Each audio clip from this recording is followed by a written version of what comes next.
అందరికీ నమస్కారం అండి. ఈ రోజున శ్రీ సత్యదేవుని కళ్యాణం సందర్భంగా అన్నవరం శ్రీ సత్యనారాయణ స్వామి యొక్క మహత్యం గురించి తెలుసుకుందాము. అన్నవరంలోని సత్యనారాయణ స్వామి ఆలయానికి అక్కడ చేసే వ్రతానికి చాలా ప్రత్యేకత ఉంది. వ్రత్యతే అనేన ఇతి వ్రతమని అమర కోసం మనకు తెలియజేస్తుంది. వ్రత్యతే అంటే నియమముతో కూడిన అని అర్థం. వ్రతంలో దీక్ష అనేది ప్రధానంగా ఉంటుంది.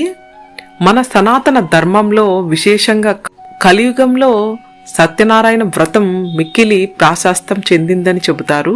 సత్యనారాయణ స్వామి యొక్క పూజ, ఆ స్వామి యొక్క దర్శనం, ఆ స్వామి యొక్క వ్రతం కలియుగంలో ఆచరించడం ఉత్తమమైనదిగా శాస్త్రవచనం. ధర్మబద్ధమైన కోరికలు నెరవేరడానికి కలియుగంలో సత్యనారాయణ వ్రతమునకు మించినటువంటి వ్రతం మరొకటి లేదు అంటారు. నూతనంగా వివాహం జరిగిన వారికి, నూతన గృహప్రవేశం చేసుకున్న వారికి, అలాగే ధర్మబద్ధమైనటువంటి కోరికను కోరుకున్నటువంటి గృహస్థులకు సత్యనారాయణ స్వామి వ్రతం చేసుకుంటే శుభ ఫలితాలు పొందుతారని అంటారు. ఏ వ్యక్తి అయినా తన జీవితంలో అన్నవరం సత్యనారాయణ స్వామిని దర్శించుకోవడం, సత్యనారాయణ స్వామి వారి వ్రతం చేసుకోవడం వలన వారి కష్టములు తొలగి ఖచ్చితంగా శుభ ఫలితాలు పొందుతారని శాస్త్రవచనం.